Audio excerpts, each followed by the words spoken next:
This is Optimal Startup Daily, episode 172, The Biggest Mistakes People Make in Their Careers and Their Lives, part 2, by Benjamin Hardy of benjaminhardy.com. And I'm Dan, I'm your host here, and welcome back to Optimal Startup Daily, where I read to you every single day of the week to help you optimize your life.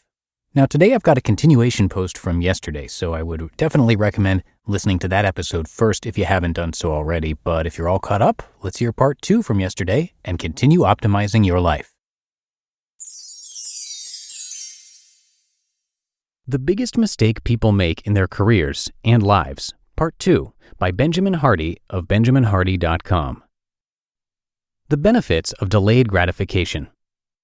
Holliday differs in one more way than most people in his space.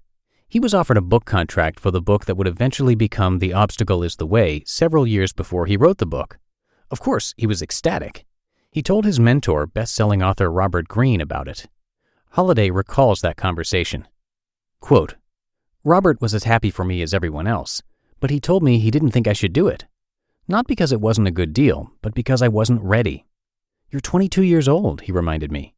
Are you sure you can speak from a place of real understanding about the subject matter? He asked. He told me that every day I was experiencing new things, that I was widening my understanding and authority on the topic by living and improving as a writer. The book would be better the longer I waited was his nice way of saying it wouldn't be any good if it came out now. He advised me to pass." End quote. Unlike so many others, Holliday delayed gratification. He further explains that over the next few years, he'd learn things and have experiences allowing him to become the person that could write The Obstacle is the Way. Could he have written a great book at age 22? Probably. Would it have been a classic? Probably not. The question is, do you really believe you could create a classic? Or do you believe you can create something truly impactful? Rather than just starting a business, do you believe you can create something truly important?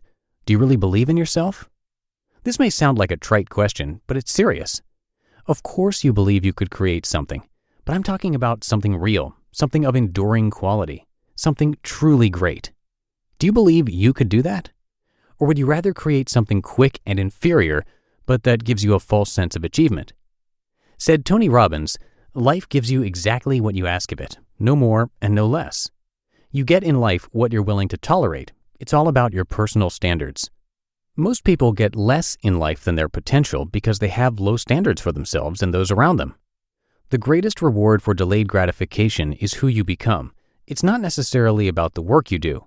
More, it's that you became someone who could do work at that level. Your work is a reflection of you. Who you become determines the quality of your work. The quality of your work influences the lives of other people. You'll know when it's the right time. An obvious objection or question that you should be having right now is, what if I wait too long? Waiting to act and delaying gratification are two completely different things. Perfectionism is not delaying gratification. Perfectionism is a disease that leads to procrastination and waiting. The time to act becomes painfully obvious, not only based on intrinsic feelings, but also based on external demand. It's not enough to feel ready. There must be clear evidence that you are ready. That can only occur by experience in the real world and not merely in your head. 80% of life is showing up. In the book, The E-Myth Revisited, Why Most Small Businesses Don't Work and What to Do About It, Michael Gerber explains that the natural thing for a new business to do is grow. Most people wonder if they will get any traction for their concept. This fear is legitimate, but besides the point. If you start a business and work at it, it will grow. Most businesses fail when things start growing. They get too excited by future prospects and don't consider the technical and organizational stuff to support the growth. Of this, author and strategist Greg McKeown has said, quote, "Why don't successful people and organizations automatically become very successful? Success is a catalyst for failure." End quote.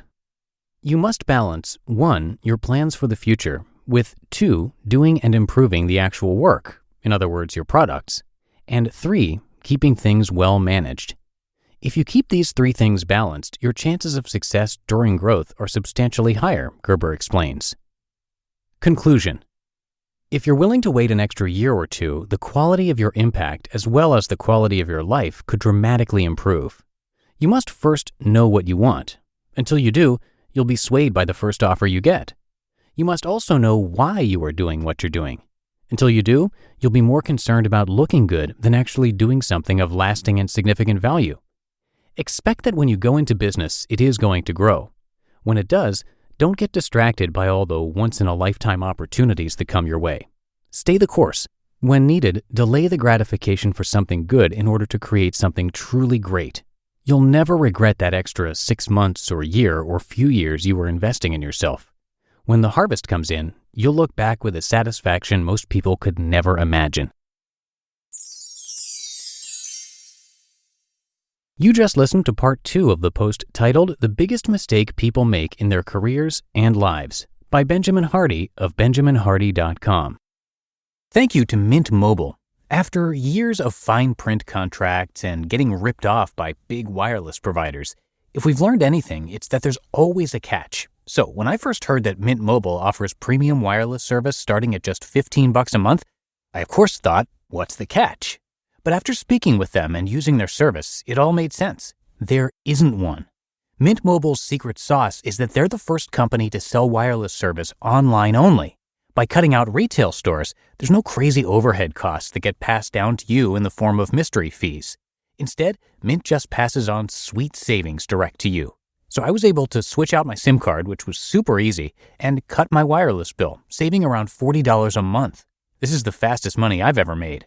All plans come with unlimited talk and text, plus high-speed data delivered on the nation's largest 5G network.